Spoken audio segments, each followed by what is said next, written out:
Olá, com muita alegria vamos dando seguimento ao estudo da Revista Espírita de Allan Kardec. Hoje, encerrando já o 5º ano da revista, porque vamos refletir um pouco a respeito da Revista Espírita de dezembro de 1862. Então, encerrando aí 5 anos já de Revista Espírita.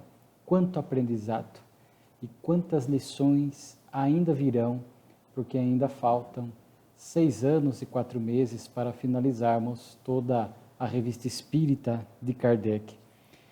No mês que estamos estudando, agora dezembro, nós vamos encontrar até menos artigos do que o habitual. São 7 artigos que compõem a revista, mas artigos sempre valiosos para o nosso aprendizado, para a nossa moralização, para o nosso progresso.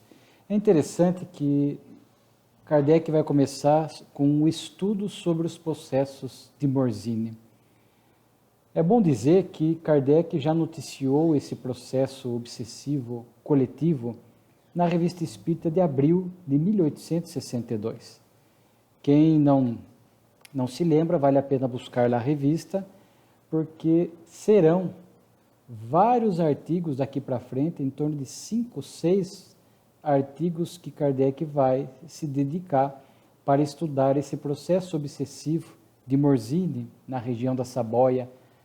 E é um aprendizado imenso para nós em torno da questão da obsessão. Em abril de 62, Kardec, recebendo uma carta de um membro da Sociedade de Paris, ele vai noticiar que lá naquela região da Saboia, realmente muitas pessoas acabaram apresentando ali ao mesmo tempo comportamentos inexplicáveis. Diz que as pessoas falavam palavras de baixo calão, xingavam, gritavam, pulavam sobre as mesas, subiam nas árvores, nos telhados, apresentando um comportamento que alguns chamavam de uma loucura inexplicável. E foram, segundo a carta aqui de abril de 62, foram tomadas várias medidas, essas pessoas foram encaminhadas a tratamentos médicos, exorcismo, e nada resolveu. Inclusive, durante o exorcismo, conta aqui que o padre, quando começou a falar palavras latinas, as pessoas, ou seja, os espíritos, né, se enfureceram ainda mais, tendo atitudes violentas com verdadeiras convulsões, furiosos, sendo necessário, inclusive, o chamado da polícia para tentar ali conter ou manter a ordem. Essa pessoa que mandou a carta a Kardec, que era da sociedade, que é o senhor B, inclusive diz ele que no hospital da cidade dele, 2 senhoras de Morzine lá estavam, né? E realmente pôde-se perceber, ele com o conhecimento espírita, a presença da obsessão. Na época, em abril, Kardec noticia esse fato na Sociedade Parisiense e recebe 2 comunicações, né? Uma do espírito Georges e outra do espírito Erasto. E eles, de fato, confirmam que era um processo obsessivo coletivo. Uma legião, um grupo de espíritos ali estava agindo sobre aquela comuna, sobre aquela localidade, produzindo, portanto, esse comportamento inexplicável em muitas das pessoas que ali viviam. Erasto vai dizer que isso acontecia vez que outra, em outras né, em outras regiões também já foi objeto dessa obsessão coletiva. Nós sabemos que a obsessão se dá individual e às vezes coletiva. Kardec, portanto, depois das comunicações, vai fazer essa diferenciação entre a loucura patológica convencional, decorrente de uma lesão cerebral, e a loucura obsessional, decorrente do processo obsessivo, porque a pessoa passa de uma para outra hora, às vezes, a ter uma conduta totalmente diferente, desconexa a fala, desequilibrada a postura, a pessoa perturbada, apresentando um comportamento que a pessoa olha e fala, enlouqueceu. Mas muitas vezes não se sabe a causa, e muitas vezes a causa é de origem espiritual. Kardec fala, no artigo de abril, justamente diz ele assim, um bando de maus espíritos pode cair sobre um certo número de criaturas e delas se apoderar e produzir uma espécie de epidemia moral. Né? Então, Kardec fala dos tratamentos da época, né, as duchas, que eram levadas a efeito, sangrias e outros tratamentos da época, porque não se conhecia, que não produziam resultados, porque se a ação é moral, né, a intervenção também deve ser de natureza moral. Então, Kardec volta a tratar desse assunto, agora em dezembro de 62, e para nós vai ser importante este artigo, porque ele ainda não vai adentrar na abordagem da obsessão coletiva que acontecia naquela região da Saboia, em Morzine, mas ele vai trazer conceitos básicos, princípios que norteiam o processo obsessivo e serão de grande utilidade para que a gente possa entender minimamente como é que se dá e por que ocorre a obsessão. Então, aqui são vários pontos que Kardec traz, nós vamos, para não desperdiçar a oportunidade do aprendizado, vamos seguindo aqui o texto de Kardec. Primeiro ele vai falar da natureza dos espíritos do ponto de vista moral. Ele diz assim, sendo os espíritos senão as almas dos homens, e não sendo bons todos os homens, não é racional admitir-se que o espírito de um perverso, de súbito, se transforme. Ou seja, o espírito, após a desencarnação, chega no mundo espiritual tal qual como era na Terra. De primeiro momento, que ele poderá, é claro, e espera-se que melhore no mundo espiritual, se arrependa e comece uma nova trajetória. Mas para muitos espíritos isso demanda tempo, a sua boa vontade, o seu arrependimento. Para outros isso não acontece, o espírito volta à reencarnação ainda neste estado de ignorância e de falta de arrependimento. Mas o que Kardec está querendo dizer aqui, que é importante termos em mente que no mundo espiritual existem espíritos em diferentes níveis de evolução, assim como aqui na Terra vemos pessoas mais virtuosas, menos virtuosas, mais materialistas, mais espiritualistas. Algumas são golpistas, gostam de enganar, lesam as pessoas, outras são egoístas, outras são altruístas. Então, essa diversidade aqui da Terra, justamente aqui no mundo físico, quando esses espíritos desencarnam com esse tipo de comportamento, melhor ou pior, despertam lá tal como eram. Então, é importante porque elimina alguns conceitos falhos que havia antes, né, de que somente os maus espíritos ficavam agindo sobre a criatura humana. Não é verdade. Ou o outro extremo, tudo que provém do mundo espiritual é bom, é dos espíritos bons. Também não é verdade. Por isso, então, Kardec, ao falar disso, é um alerta para que possamos analisar com muito cuidado tudo aquilo que provém do mundo espiritual ou dos espíritos. Então, ele vai falar dessa diversidade evolutiva, e dizendo que lá o espírito progride, volta para a reencarnação depois, e volta ao mundo espiritual, e assim sucessivamente, e vai se despojando dos seus maus instintos, diz ele aqui, levando-se gradativamente na hierarquia dos espíritos, porque a doutrina espírita não consegue conceber a ideia de Deus ter criado um espírito eternamente voltado para o mal e para a infelicidade. Né? E aí Kardec vai dizer que o mundo espiritual e material se interpenetram. Na verdade, diz ele, esses dois mundos se constituem num só, em dois estados diferentes. Porque hoje nós sabemos que tudo é energia, dentro da perspectiva da física quântica. Então, na realidade, são um mundo só, em estados diferentes. Né? O mundo material, com essa energia mais condensada, mais bruta, e o mundo espiritual, uma energia mais sutil, portanto, que se interpenetram. de forma que a população de lá, do mundo espiritual, interage com a população do mundo corpóreo. Então, isso é uma das leis que o Espiritismo veio revelar, a influência dos espíritos. E como a Terra, diz Kardec, é um mundo atrasado, imperfeito, de provas e expiações, onde ainda predomina o mal, é fácil perceber que grande parte desses espíritos que estão no mundo espiritual, muitos deles ainda são imperfeitos e optam por praticar o mal, e como esses mundos se interpenetram, há essa interação e integração, é fácil perceber que os espíritos interferem em nossas vidas, assim como os encarnados também interferem na vida dos espíritos. Então, Kardec diz que esse mundo invisível forma uma população inumerável, diz ele, envolvendo a Terra, é uma espécie de atmosfera moral.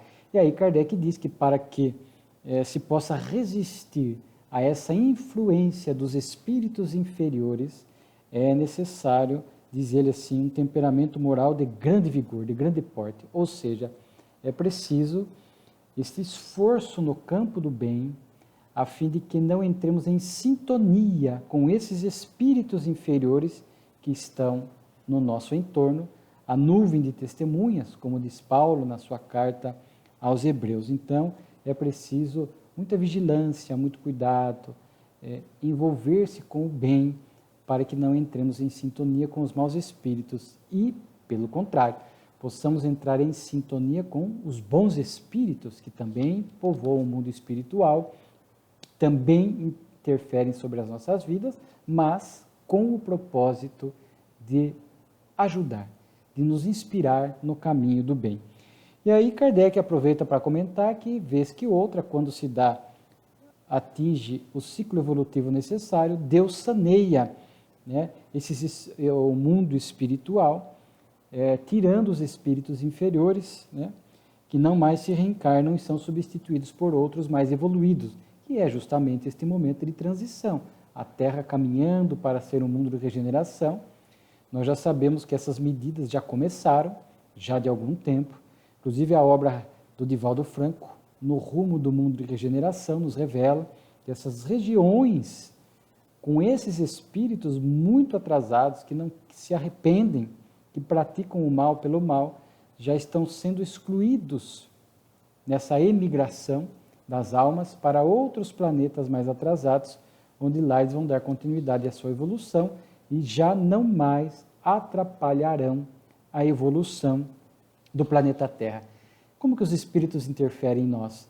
Aí Kardec vai falar do corpo espiritual, do perispírito, que é de natureza fluídica, que não está em nós encarnados contido no corpo, como o líquido está contido num vasilhame, num copo, que esse perispírito irradia, ele tem uma vibração.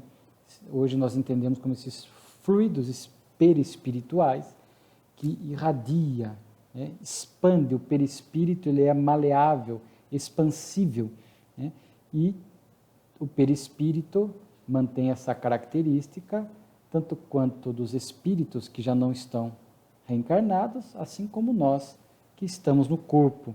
Então, os espíritos se aproximam do encarnado, havendo sintonia, eles nos envolvem em seus fluidos ou na sua atmosfera perispiritual, como aqui diz Kardec.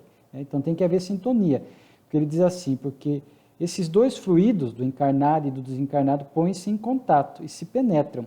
Se forem de natureza simpática, sintonia, né, ainda que seja para o mal. Interpenetram-se. Se de natureza antipática, repelem-se.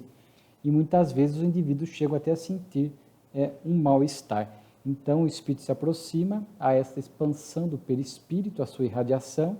Se há sintonia com o encarnado, às vezes o espírito tem fragilidades na área do sexo, por exemplo, encontra um encarnado aqui que também é desajustado na área, então há sintonia de fluidos.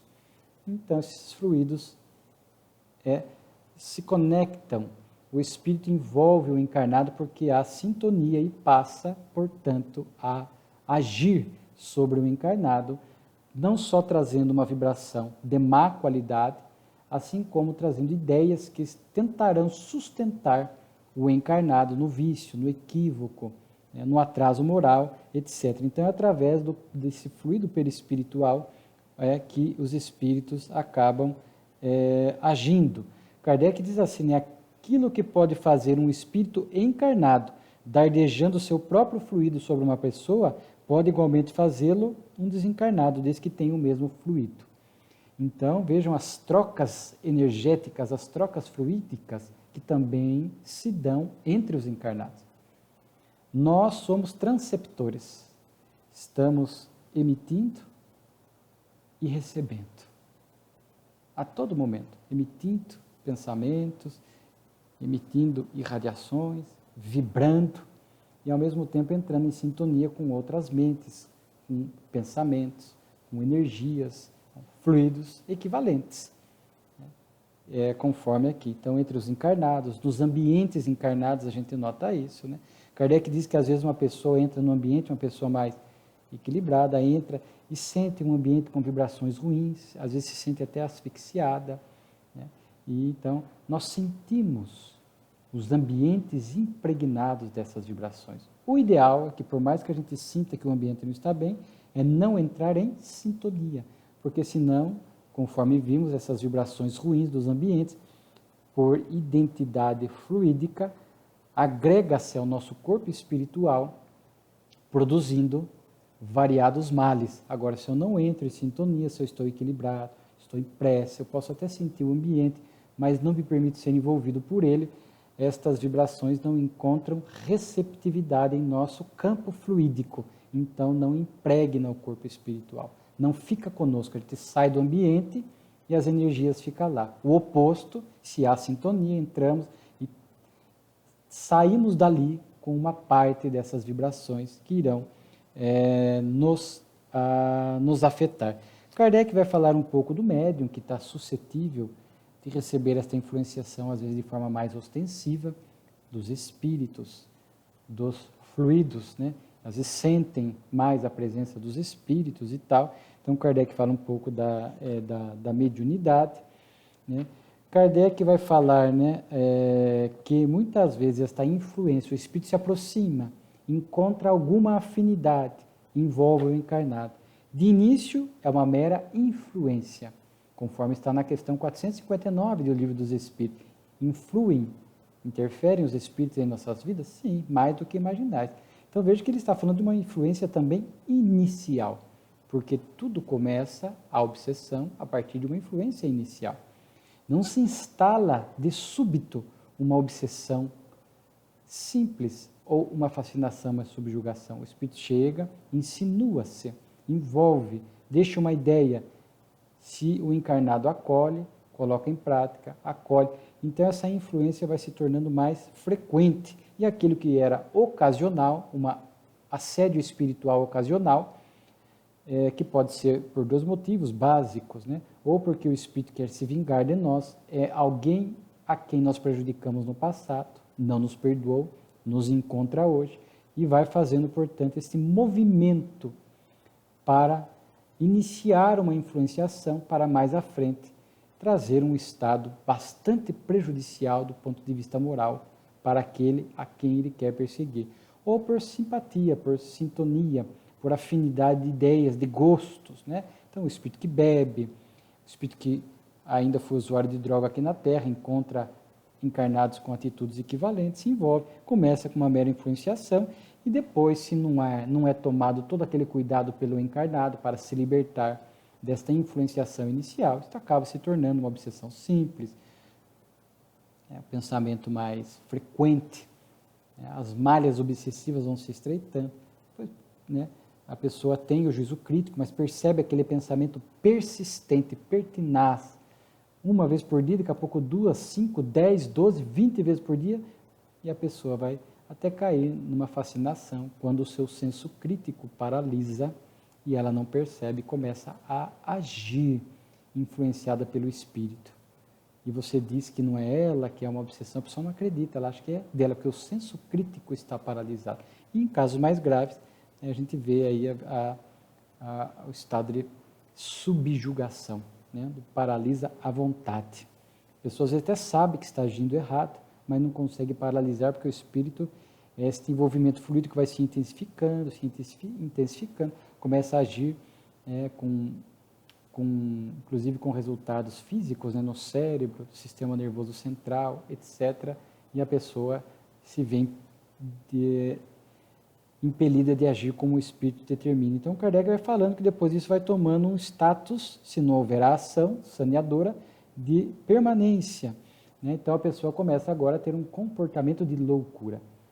No começo eram algumas ideias desconexas, mais frequentes, e a conduta agora começa a refletir aquele envolvimento do espírito. E a pessoa começa, então, a tomar atitudes estranhas, conforme dissemos, desequilibradas, fora do padrão. Né? E aí as pessoas falam, fulano ficou louco, né? Então diz assim, uma aparência de verdadeira loucura. Existe a loucura convencional, a pessoa pode sofrer um acidente, um trauma, uma lesão cerebral, e de fato apresentar esta loucura patológica, né? Convencional, mas na maioria das vezes nós vamos nos deparar com pacientes em hospitais psiquiátricos, conforme narram muitas obras espíritas, e grande parte deles são de natureza obsessiva. Né? Então há a influência. Já tivemos no passado, inclusive pelo doutor Inácio Ferreira, espírita, lá do estado de Minas, um hospital espírita psiquiátrico, onde se fazia as reuniões mediúnicas para atender esses espíritos que produziam esses estados de desordem no encarnado, com resultados bastante eficientes, porque entendia-se que a causa era de ordem espiritual. Então, esses espíritos se aproximam, né, e acabam exercendo essa influência perniciosa. Aí diz Kardec, conhecida a causa, diz assim, os maus espíritos são inimigos invisíveis, tanto mais perigosos quanto não se suspeitava de sua ação. Pondo-os a descoberto, o Espiritismo vem revelar uma nova causa de certos males da humanidade. Conhecida a causa, não se buscará mais combater o mal por meios que agora sabemos inúteis. Né? Então, o Espiritismo veio revelar esta lei da natureza, a ação dos espíritos sobre nossas vidas, e agora, naturalmente, os espíritos inferiores que querem nos prejudicar. E muitas vezes Kardec trata um assunto interessante. Os maus espíritos são mais poderosos que os bons? Se não são, por que os bons não agem para cessar a obsessão? Porque aí é questão de sintonia, de escolha moral. Os espíritos não podem, os bons espíritos, o nosso anjo da guarda, eles não violam o nosso livre-arbítrio. Eles agem dentro do que é possível, inspiram, aconselham, mas a responsabilidade do equívoco e também do acerto é nossa. Os espíritos não estão ali para fazer a lição de casa por nós. O progresso é individual. Então, se nós estamos em curso num processo obsessivo, o anjo da guarda não pode simplesmente vir e cessar aquela obsessão sem que haja uma ação, um movimento, um esforço do encarnado. O encarnado começa a se movimentar, começa a fazer um esforço moral para sair da sintonia, para se libertar desta malha fluídica obsessiva. É claro que o anjo da guarda vai poder também dar o seu contributo. Mas o que as pessoas muitas vezes querem, e aparecem nos atendimentos fraternos da Casa Espírita, às vezes algumas percebem, usam nomenclaturas equivocadas, estou sentindo um encosto, uma energia ruim, um peso sobre os ombros, etc., e aí a pessoa quer que milagrosamente esse espírito seja afastado, né? Sem que haja qualquer esforço da sua parte, e isso os espíritos não vão. Então aqui não é questão de força, até porque nós sabemos, à luz da doutrina espírita, diz Kardec aqui, que prevalece sim a autoridade moral. Vejamos Jesus no Evangelho, quantos casos dos endemoniados ou dos possessos. Jesus chegava, intercedia, havia méritos do encarnado. Jesus intercedia, cessava aquela obsessão pela autoridade moral. Né? Sem práticas exorcistas, né? Simplesmente pelo seu amor. Então, os espíritos superiores, eles têm autoridade moral para agir e cessar. Né? Então, aqui não é uma questão de força física, mas de força moral. Mas, diz aqui, não é que o espírito, o anjo da guarda, os bons espíritos que acompanham aquela pessoa são fracos e não conseguem. é a pessoa que não se esforça. Kardec chama até de ginástica moral. Eu acho interessante essa observação de Kardec, porque as obsessões são provações aqui da Terra que nós passamos, pela nossa imperfeição, pelo meio inferior que nós estamos inseridos, e de forma que se nós, por descuido, nos permitimos entrar num processo obsessivo, e se desejamos sair dele, irá exigir de nós uma ginástica moral, ou seja, nós vamos ter que autoconhecimento, combater os defeitos, procurar orar mais, praticar o bem, mudar hábitos, buscar mais pensamentos elevados, ambientes mais equilibrados para sair da sintonia. Às vezes, quando nós vamos aos templos religiosos, não só à casa espírita, aos templos religiosos, que naturalmente falam do bem, e às vezes nós entramos ali, estamos, por exemplo, passando por um processo obsessivo, palestras, etc., os benfeitores até aproveitam e desligam momentaneamente aqueles plugs mentais que conectam o encarnado ao obsessor. Daí a pessoa sai do templo religioso, o livre-arbítrio dela. Muitas vezes a pessoa sai dali com os mesmos velhos hábitos, sem nenhum esforço de transformação. Reconecta. O obsessor está aguardando do outro lado. Mas se eu sair uma pessoa diferente, com muita vontade, persistência, disciplina no bem, esse espírito já não vai conseguir se reconectar conosco. Então, é uma ginástica moral, como diz aqui Kardec.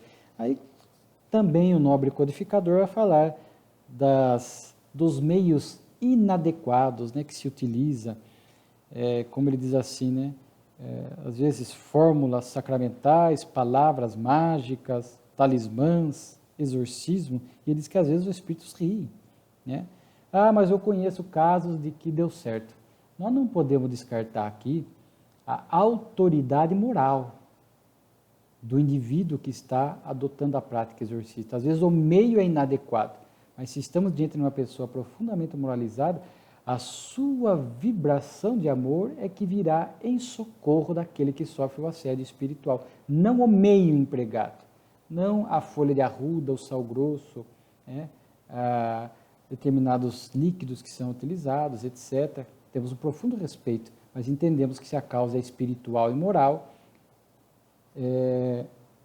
apetrechos, objetos físicos não terão nenhuma influência sobre o espírito, né? Então, por isso que Kardec faz questão de abordar isso. Então, ele fala que o obsediado tem que se mover desta vontade de se libertar, desta ginástica moral, orar fervorosamente pedindo socorro, que os espíritos virão socorrer. Não significa que eles vão ficar ali passivamente assistindo, eles não vão pura e simplesmente chegar ali, encerrar a obsessão, tirar o obsessor e acabou. Até porque, diz Kardec aqui de forma muito inspirada, essa questão de tirar o obsessor, nos parece assim que dá uma conotação de frieza. E a proposta espírita, diz Kardec, é de orar também pelo obsessor, envolver o obsessor. Vemos aí as reuniões mediúnicas nas casas espíritas. Esses espíritos são trazidos, envolvidos em vibrações de ternura, orientados pelo dialogador ou pelo doutrinador, envolvido pelo médium, que dá a comunicação, pela psicofonia, normalmente, né? E para que ele possa se sentir profundamente acolhido. Mesmo Jesus, quando cessava a obsessão, diz a benfeitora Amélia Rodrigues, nas obras através do Divaldo Franco, que ele estava acompanhado de uma corte de espíritos. Ele dialogava e envolvia o obsessor na sua amorosidade. E se o espírito obsessor de fato se arrependesse, ali já recebia a ajuda espiritual para começar uma nova trajetória no mundo espiritual.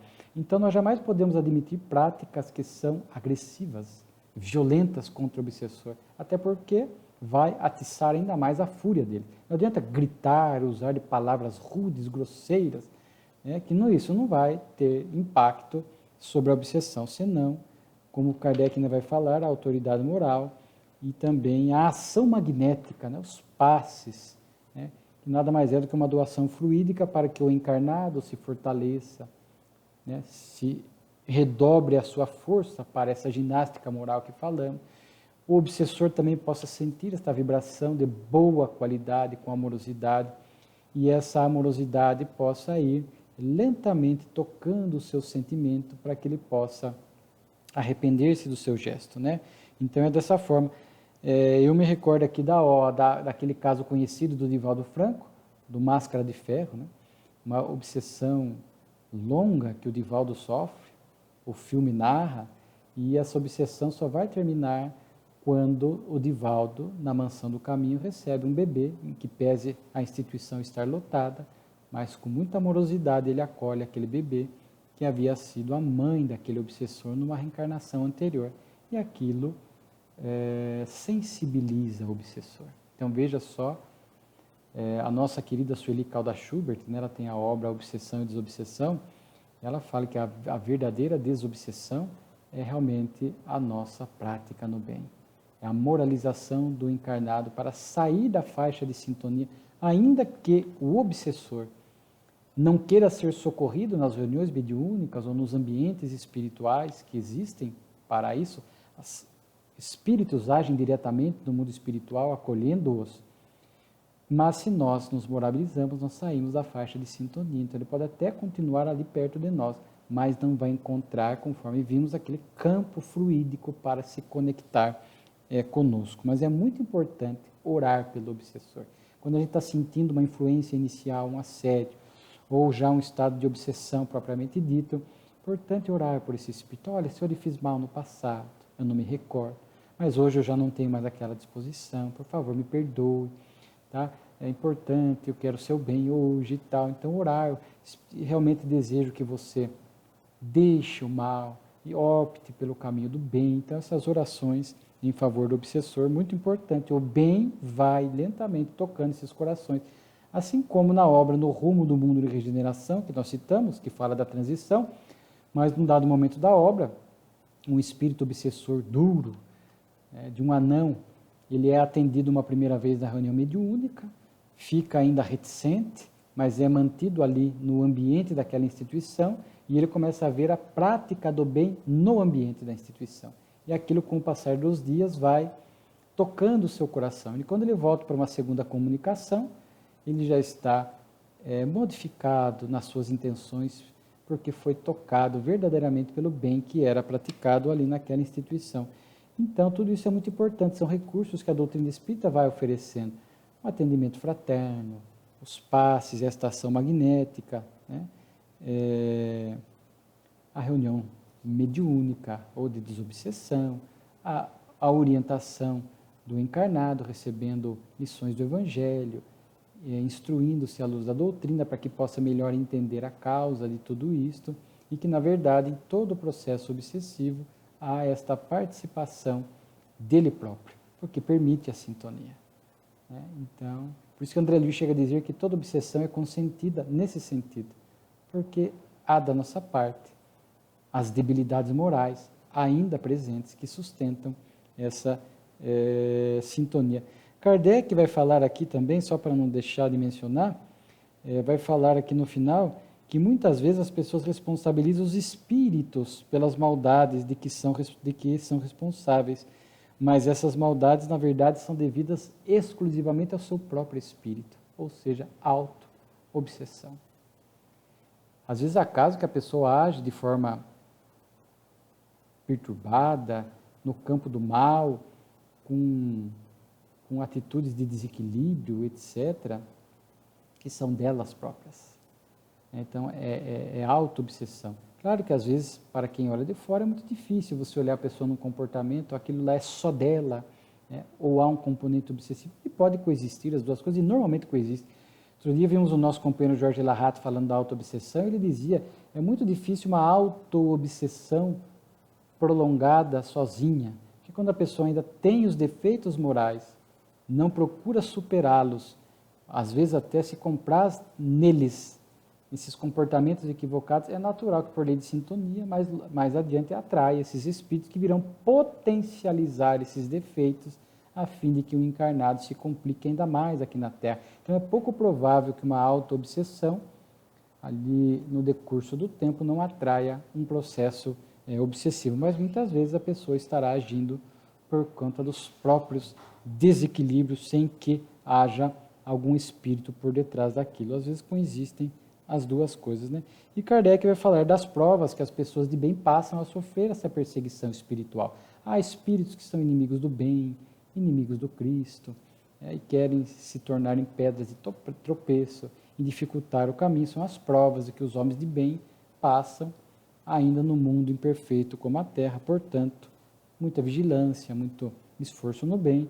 Então vejamos aqui, Kardec preparou o terreno para logo mais, acredito, se não me falha a memória, até em janeiro de 63, nós vamos ter, eu não me lembro se é em janeiro de 63, mas logo vamos continuar com essa temática de Morzine, onde Kardec trará outros casos para a gente ir estudando, a partir dessas elucidações doutrinárias de Kardec, a influência espiritual inferior à obsessão. Então, era muito importante estas premissas básicas para que nós pudéssemos entender como é que se dá o fenômeno obsessivo.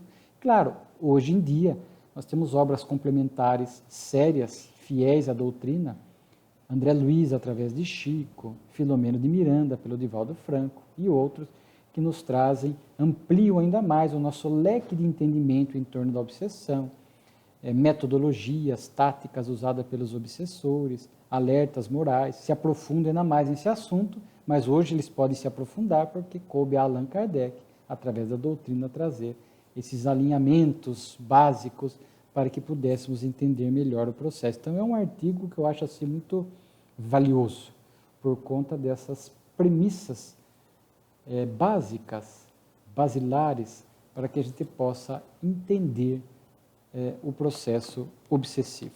Então, a gente vê que esse é o artigo, demandou aí praticamente 35 minutos, mas esse é o artigo que realmente, no mês de dezembro, ele toma conta aqui da revista, em volume e em qualidade. Na sequência, o Espiritismo em Roquefort. Kardec visita essa região da França, que ele vai visitar várias regiões, que vai se tornar aquela viagem espírita de 1862, que nós citamos de novembro, que pelo espaço visitou durante 6 semanas 20 cidades aproximadamente, não teria espaço na revista. Mas aqui ele fala que ele passa por essa região, ele apenas iria ficar algumas horas ali em contato com algumas pessoas isoladas, porque o movimento espírita lá, até onde ele tinha notícia, era pequeno, né? Mas ele ali, ao passar, possivelmente de carruagem, ele nota que um passageiro ali o reconheceu por um retrato, preveniu os amigos, outras pessoas espíritas da cidade da chegada de Kardec. Kardec recebe um convite e ele acaba ficando lá praticamente 2, 3 dias, mais tempo do que havia imaginado, e ele vai falar deste acolhimento, e ele vai falar algo interessante, né? Que quando ele foi falar a essas pessoas, ele fala, né? Antes de mais nada, devo informar quanto ao objetivo que me proponho nessas excursões. Vou unicamente visitar centros espíritas e lhes dar as instruções de que posso necessitar. Seria erro pensar que vou pregar a doutrina aos incrédulos. O Espiritismo é toda uma ciência que exige estudos sérios. Então, Kardec não ia fazer proselitismo, conversão às pessoas que não tinham interesse pela doutrina. Essa é uma característica do Espiritismo, não há essa preocupação. Kardec ia aos locais onde era convidado, onde já havia um estudo da doutrina, para que ele pudesse ali tirar as dúvidas, enriquecer ainda mais, né, o conhecimento daqueles que ali estavam. Então, ele fala daquele público que ele não esperava, daquele convite, que não sabia se ali haviam pessoas antipáticas à ideia, né, iniciantes, né? Então ele diz que ele cita, portanto, assim: eu sou obrigado a enviá-los à fonte, ao estudo das obras onde se acham todos os ensinamentos. Por isso, nas minhas visitas, só me dirijo àqueles que já sabem que não necessitam do ABC, mas de um ensino complementar. Senão, Kardec ficaria perdendo muito tempo. Ele já escrevia através da revista, já tinha suas obras fundamentais, aqui 62, já tinha o Livro dos Espíritos e o Livro dos Médiuns. Então, se toda vez que ele visitasse um local, ele precisasse ficar cuidando do ABC, das coisas básicas da doutrina, muito tempo valioso se perderia. Então, ele iria ali para uma discussão mais séria, mais profunda da doutrina, para aproveitamento do tempo, né? E como ali ele não sabia qual era o nível de conhecimento das pessoas, ele faz essa referência, e deixa claro que até causou aqui uma tristeza em alguns, que ele não estava ali para evocar espíritos ou para realizar qualquer trabalho de natureza mediúnica, né? Kardec sabia que a mediunidade não pode ser movimentada apenas para atender a curiosidade do público. Por isso, não se recomenda reuniões mediúnicas abertas ao público. Olha o cuidado de Kardec, ele tinha esse contato com os espíritos nas reuniões mediúnicas próprias, na Sociedade Parisiense, ou mesmo visitando outras cidades onde já existia um grupo com médiuns capazes, qualificados de produzir uma reunião mediúnica de qualidade. Então, eu achei interessante observar isso, porque fala principalmente do objetivo de Kardec, da seriedade do codificador nessas viagens, né, de aproveitar o tempo.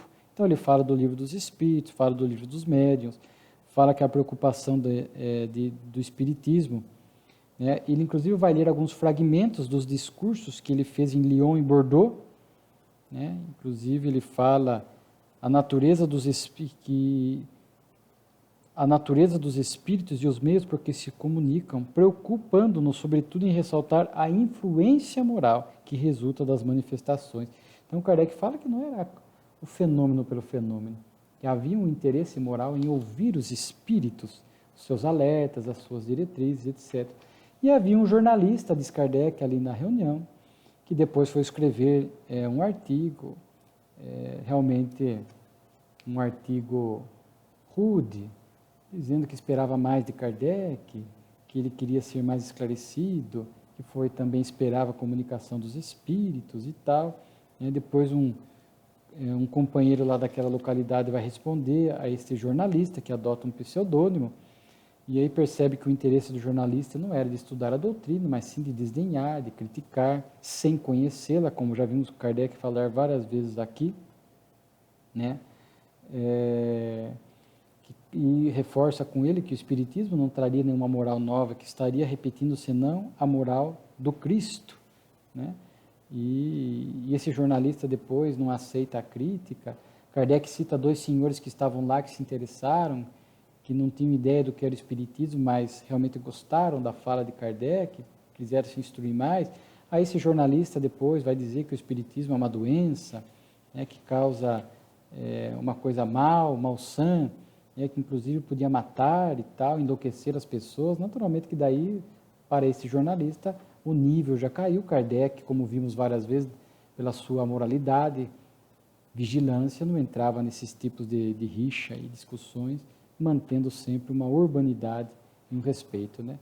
Depois Kardec vai citar, é possível o espiritismo? Aí agora ele vai citar um artigo científico de um jornal, né?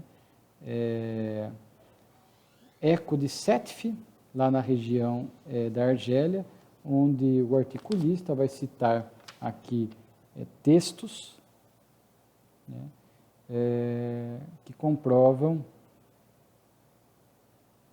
a ideia espírita, mesmo antes da doutrina, né? Inclusive Kardec vai citar também depois, no próximo artigo, Charles Fourier, Louis Jordan e a reencarnação, onde ele recebe uma carta de pessoas que, citando Charles Fourier, que é filósofo socialista francês, que desencarnou em 1837, onde ele já tinha escritas, né, falando da imortalidade da alma, da relação entre os dois mundos, que ele chamava de vida atual, física, e vida aromal, a vida espiritual. E Kardec, inclusive o senhor Louis Jordan, que era redator do Le Siècle, lá da França, que já tinha um livro de 1849 que já falava algumas coisas da doutrina, que a doutrina ensinava, né? Então, porque a doutrina fala de leis morais, leis divinas, não criou coisas novas. Na história da humanidade está lá a imortalidade, comunicabilidade, a reencarnação e etc. Então, Kardec faz questão, até para ele chegar neste ponto da reencarnação, e ele diz que a reencarnação, para alguns, confronta, ou colide com o dogma da igreja, né? E aí alguns chegam a dizer que por isso ela não existe. E Kardec diz que a reencarnação é uma lei divina, por ser uma lei divina, quer a pessoa acredite ou não, ela existe, está acima dos dogmas criados por alguns homens, que são verdades impostas, inquestionáveis, né? e que a reencarnação, a gente sabe que no Evangelho de Jesus não existia a palavra reencarnação, criada com a doutrina, né? Foi criada com a doutrina, mas a ideia das múltiplas vidas está no hinduísmo, mesmo no judaísmo, em outras filosofias, né? No Evangelho de Jesus, no cristianismo primitivo, Jesus fala, né, a respeito de não era necessário vir primeiro um anunciador, Elias, na descida do Tabor. Elias veio, mas vocês não o reconheceram, e os discípulos entendiam que ele falava de João Batista. João Batista, a reencarnação de Elias.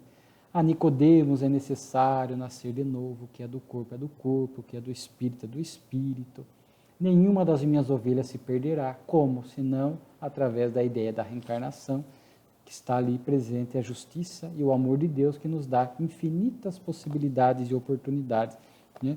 Aliás, seguindo este texto de reencarnação que Kardec trouxe, há um artigo chamado O Tugúrio, ou A Cabana e o Salão, onde Kardec recebe uma carta muito interessante, Estudos de Costumes Espíritas.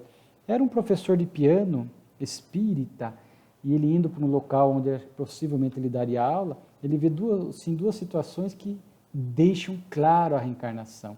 Ali ele chega para ir dar aula de piano, e na portaria ele vê uma mãe, uma senhora simples, ali que era a porteira do local, admoestando, advertindo a filha, porque a filha, apesar da origem simples deles, insistia em ter hábitos de pessoa rica. Então não queria executar aqueles hábitos mais simples do dia a dia, lavar as coisas, etc., né? Tinha extrema dificuldade. E logo depois que ele passa, conversa com a mãe, com a menina, e sobe e vai para a casa da rica, uma pessoa rica onde ele daria aula de piano, ele encontra a mãe também conversando com a filha, agora no sentido oposto. A mãe rica, a filha rica, mas a filha, hábitos simples. A mãe chamava a atenção dela, olha a forma, né? Chega a falar que ela queria ir para a cozinha, a forma dela agir simples, né? Totalmente contra aquele estilo de vida que elas tinham mais ricas, né? Então a mãe estava chamando a atenção dela, ao contrário.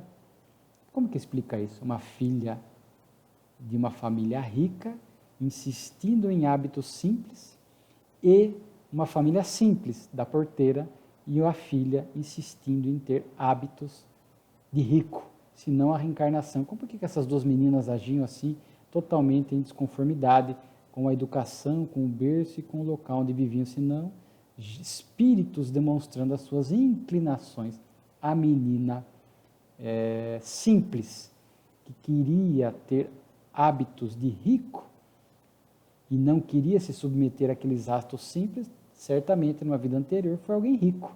Talvez tenha usado mal a riqueza e agora veio para uma reencarnação invertida, na simplicidade, na pobreza, com dificuldade de se ajustar aos hábitos mais simples da pobreza, talvez nem aceitando e possivelmente se revoltando diante daquela situação. Só a reencarnação. De outro lado, uma menina rica, mas cujo espírito viveu de forma simples, na carência, e aprendeu a se disciplinar nisso, e agora a mãe insistindo para que ela tivesse uma atitude mais de ostentação, etc., um hábito mais sofisticado ou rico, ela insistia em manter uma atitude de mais simplicidade. Aí diz ele, como explicar esses fenômenos sem a reencarnação?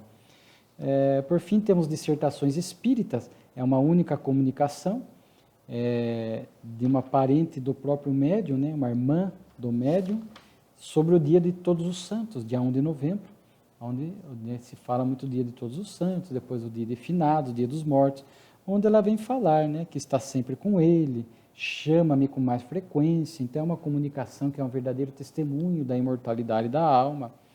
Ela vai falar que tem ficado muito junto à filhinha que estava aqui na Terra ainda, portanto a sobrinha do médium, quase não a deixo, pedi missão de ficar ao lado dela, mais frequente. Então muitos parentes que partem ao mundo espiritual, morrem, e têm condições boas espirituais, às vezes acaba até se transformando num espírito familiar de um parente, né? E às vezes até o anjo da guarda, há a possibilidade de substituição, claro que tem que estar presente muitos requisitos, mas às vezes ela pediu para ficar mais perto da filha, ali como espírito familiar agora ela pode ficar e ajudar. Ela diz que a morte não deve ser vista com tristeza, mas com felicidade, porque o Espiritismo nos fala deste reencontro futuro, que iremos rever sem dúvida os nossos seres amados, dos quais nos achamos momentaneamente separados. Então, esse dia de Todos os Santos, ou o dia 2 finados, tem que ser um dia de felicidade, porque os espíritos enxergam com alegria e ternura aqueles que lhes são caros, né? Então, não deveria haver tristeza e revolta diante da morte, né? É tristeza, sim, tristeza equilibrada, saudade, mas não uma tristeza de desequilibrada, de questionar Deus por que morreu, não uma tristeza que beira a revolta, né? Mas o choro, sim, a saudade, sim, já falamos disso, né? Mas não a revolta. Então deveria ser um dia, talvez, e certamente um dia será, com essa certeza da imortalidade do reencontro, talvez o dia dos mortos seja para nós aí um dia de mais, digamos assim, um pouco mais de felicidade pela certeza do reencontro que nós temos, né? E ela fala da tristeza porque ela estava ali naquele dia, o espírito, visitando o cemitério e viu muitos espíritos tristes ali em sofrimento. E aí ela chama a atenção da importância dos encarnados orarem, fazerem prece sincera pelos mortos. E eu lembro de uma comunicação da Revista Espírita de dezembro de 60, o espírito Charles Nodier, e ele fala que a oração por todos os mortos se reverte aos espíritos esquecidos. Olha que bonito. Então, se a gente orar assim genericamente, aqueles que estão esquecidos pelos familiares, que estão em sofrimento no mundo espiritual, a gente acha que é perdido, não. Os espíritos conseguem aglomerar, manusear, movimentar estas energias, esses fluidos provenientes dessas preces, e certamente levam àqueles espíritos esquecidos, trazendo a esses espíritos esquecidos um pouco de alento e força para se arrependerem, né? Há uma frase bonita da revista de dezembro de 60, a prece é para o conhecido e o desconhecido, Deus a reparte igualmente. Então, um convite para que a gente possa orar, né, por esses espíritos, né? E, por fim, o último artigo aqui, dispensário magnético. Kardec diz que, conforme a gente viu aqui no primeiro artigo da obsessão, há essa questão fluídica ou magnética, né, do magnetismo que mobiliza estes fluidos, né? E Kardec, então, comunica ali de um amigo seu, o senhor Canella, né, que ele conhece pessoalmente de longa data, é magnetizador, espírita e tal, que ele estava ali fundando um local em Paris para oferecer esse tratamento às pessoas, inclusive com possibilidades de serem magnetizações gratuitas. Então havia muito naquela época de Kardec, os magnetizadores, e eles ajudavam as pessoas que estavam com problema de saúde e tal, hoje oferecendo esses recursos fluídicos, magnéticos, para que a pessoa pudesse se recompor ou se reequilibrar no campo da saúde. Kardec era um estudioso do magnetismo, estudou o magnetismo, e há artigos dele que nós já citamos aqui, que ele fala que o magnetismo abriu o caminho para o espiritismo, né, que são ciências irmãs, porque ambas estudam essa questão dos fluidos. O espiritismo vai além, se aprofunda mais no estudo, mas são ciências irmãs. Então vemos aqui o quanto a Revista Espírita é sempre bela. Agradecemos a você, estamos encerrando o 5º ano e damos seguimento. Logo estaremos aí com o 6º ano da Revista Espírita, sem pressa, mas preocupado em aurir estas bênçãos que nós encontramos na Revista Espírita, onde ali temos este contato mais direto com a alma do nosso nobre codificador. Muito obrigado.